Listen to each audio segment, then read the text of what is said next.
जम्मू कश्मीर में सेना और आतंकियों के बीच मुठभेड़ हुई है, ये बड़ी जानकारी। सेना ने 3 आतंकियों को ढेर किया है। मुठभेड़ में 4 जवान इस दौरान घायल भी हुए हैं। तो ये बड़ी जानकारी आपको दे रहे हैं। जम्मू में 40 जगह पर इस वक्त सर्च ऑपरेशन जारी है। जगह जगह सुरक्षा बलों की तैनाती हुई है और लगातार सर्च ऑपरेशन जारी है। जम्मू कश्मीर में सेना और आतंकियों के बीच मुठभेड़, तो ये बड़ी जानकारी आपको दे रहे हैं। आपको बता दें कि सेना ने 3 आतंकियों को ढेर किया है, ये बड़ी जानकारी है। हालांकि इस दौरान 4 जवान घायल भी हुए हैं। मुठभेड़ के दौरान 40 जगहों पर इस वक्त सर्च ऑपरेशन जारी है। चूंकि काफी आतंकियों के छुपे होने की खबर मिल रही है, जिसको लेकर इस वक्त सर्च ऑपरेशन चल रहा है। तो जम्मू कश्मीर में पिछले 24 घंटे में 4 आतंकी घटनाएं हुई हैं। इसके साथ ही 3 आतंकी मारे गए हैं, 4 जवान घायल हुए हैं। श्रीनगर के खानियार में हुए एनकाउंटर में सुरक्षा बलों को ये बड़ी कामयाबी हाथ लगी है। यहां आतंकी संगठन, आपको बता दें कि लगातार 40 जगहों पर सर्च ऑपरेशन चल रहा है। तो ये बड़ी जानकारी इस वक्त की आपको दे रहे हैं। जम्मू कश्मीर में सुरक्षा बलों और आतंकियों के बीच मुठभेड़ चल रही है। 40 जगहों पर सुरक्षा बलों की भारी तैनाती की गई है। चूंकि इस वक्त काफी ज्यादा आतंकियों के छुपे होने की जानकारी मिल रही है। तो आतंकी संगठन लश्कर ए तैयबा का टॉप कमांडर उस्मान मारा गया है। इस मुठभेड़ में 3 आतंकियों को ढेर किया है जवानों ने।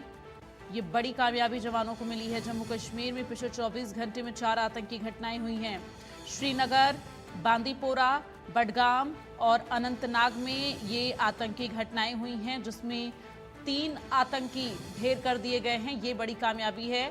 और इस दौरान, मुठभेड़ के दौरान 4 जवान घायल भी हुए हैं। फिलहाल आपको बता दें कि अभी सर्च ऑपरेशन जारी है।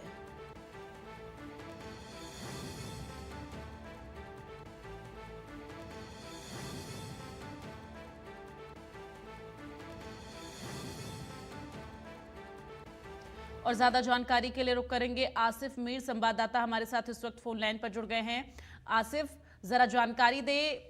बीते 24 घंटे में 4 आतंकी घटनाएं, अभी भी लगातार 40 जगहों पर सर्च ऑपरेशन चल रहा है। क्या कुछ अभी अपडेट है मुठभेड़ को लेकर? देखिए, बिल्कुल दीप्ति, अगर हम बात करें, लगातार जम्मू कश्मीर में एंटी टेरर ऑपरेशंस चलाए जा रहे हैं। और इसी बीच जो है, कल सुबह जो है श्रीनगर के खानियार में सिक्योरिटी फोर्सेस को इनपुट मिला था कि इस इलाके में कुछ आतंकी छुपे हुए हैं, जिसके बाद सिक्योरिटी फोर्सेस ने इस पूरे इलाके का मुहासरा किया और मुहासरे के दौरान छुपे हुए आतंकियों ने सिक्योरिटी फोर्सेस पर फायरिंग की। इसके बाद दोनों तरफ से देर शाम गए तक जो है गोलियों का तबादला चलता रहा। हालांकि जिस घर में आतंकी छुपे थे वो 3 मंजिला मकान है और वहां पर सिक्योरिटी फोर्सेस को कई सारे चैलेंजेस आए उसे न्यूट्रलाइज करने में। बिलाखिर इस घर में जो है आग लगा दी गई और उस आग की वजह से ये आतंकी जो है ढेर हो गया। और इस आतंकी की शिनाख्त जो है उस्मान, जो कि एक फॉरेन टेररिस्ट है और काफी टाइम से कश्मीर में वो एक्टिव था और कई सारे टेरर इंसिडेंट उस्मान ने किए हैं।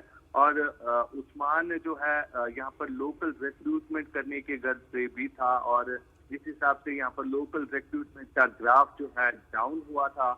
और इस बीच जो है अब नए सिरे से रिक्रूटमेंट चलाने का सिलसिला जो है उस्मान कर रहा था। साथ ही साथ आपको ये बता दें कि कश्मीर के अनंतनाग के लारनू जंगलाती इलाकों में भी कल शाम को, कल दोपहर को जो है एक एनकाउंटर हुआ, मुख्तसर एनकाउंटर था वो। और उस एनकाउंटर में भी 2 आतंकी जो है ढेर किए गए, जिनमें से एक अरबाज नामी आतंकी है। और अरबाज जो है कई सारी टेरर इंसिडेंट कार्रवाइयों में मुलव्वस पाया गया है। और डोडा में भी एक कैप्टन पर उन्होंने फायरिंग की थी, जिसमें उनकी हत्या हुई थी।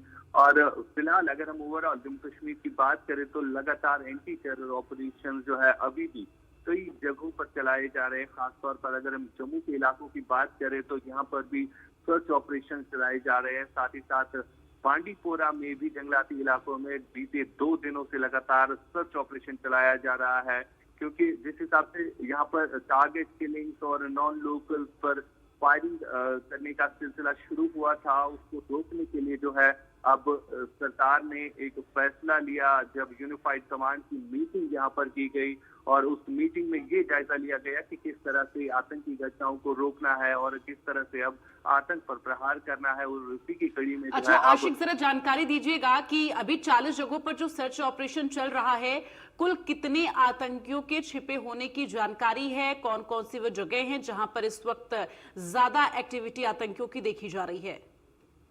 देखिए दीप्ति, अगर हम आज से पहले एक महीना की बात करें तो ज्यादातर टेरर एक्टिविटीज जो है जम्मू के इलाकों में देखने को मिलती थी। जिस हिसाब से जो पूर्व डीजीपी है उनके बयान के मुताबिक भी ये कहा गया था कि 70 ऐसे फॉरेन टेररिस्ट है जो सिर्फ जम्मू के इलाकों में जो है एक्टिव है, वो सक्रिय है जम्मू के इलाकों में। लेकिन अब जो है ये एक्टिविटीज ज्यादातर बढ़ने लगी है। कश्मीर घाटी में भी अब टेरर इंसिडेंट जो है, जब से नई सरकार का गठन हुआ है तब से यहाँ पर भी जो है टेरर एक्टिविटीज देखने को मिल रही है। बीते 2 हफ्तों से लगभग 5 ऐसे टेरर इंसिडेंट्स हुए, जिसमें सबसे पहले गांधरबल के गगनगीर के इलाके में जब वहां पर टनल का काम कर रहा था, वहां पर भी एक ऐसा आतंकी हमला हुआ जिसमें 7 लोगों की मौत हुई, जिसमें कुछ स्थानीय लोग भी थे और साथ साथ नॉन लोकल्स भी थे। और उसके बाद बूटा बस्ती के इलाके में भी सेना की एक कॉन्वॉय पर फायरिंग की गई, उसमें भी जो है 4 लोगों की मौत वाक़ा हुई, जिसमें 2 सेना के जवान भी थे और स्थानीय 2 वोटर भी थे। यानी अब जो है टेरर इंसिडेंट काफी ज्यादा बढ़ गई है और अभी ये कहना ठीक नहीं रहेगा कि आतंकियों की तादाद कितनी हो सकती है, क्योंकि हालिया दिनों हमने देखा कि जब भी यहाँ पर सीमावर्ती इलाकों से आतंकी घुसपैठ करने की कोशिश करते हैं तो किसी न किसी आतंकी को मारा जाता है और इन आतंकियों का ग्रुप जो है 5 होता है। यानी 5 से 6 आतंकी जो है सीमावर्ती इलाकों से लगातार घुसपैठ की कोशिश करते हैं। और इंटेलिजेंस एजेंसीज को एक बड़ा इनपुट भी मिला है कि अभी भी जो है पीओके में लॉन्चिंग पैड पर 150 से 200 आतंकी बर्फ गिरने से पहले जो है घुसपैठ करने की कोशिश कर रहे हैं और लगातार इन सीमावर्ती इलाकों से ये प्रयास जो है जारी है। और उसके बावजूद भी कश्मीर घाटी हो या जम्मू रीजन हो, यहाँ पर अभी भी आतंकी जो है मौजूद है जो लगातार इस तरह की कार्रवाइयां कर रहे हैं, जिससे नॉन लोकल्स और यहाँ के स्थानीय लोगों और सेना के जवानों। चलिए आशिक, तमाम जानकारी के लिए बहुत बहुत धन्यवाद आपका। अपनी नजर बनाकर रखिएगा। तमाम जो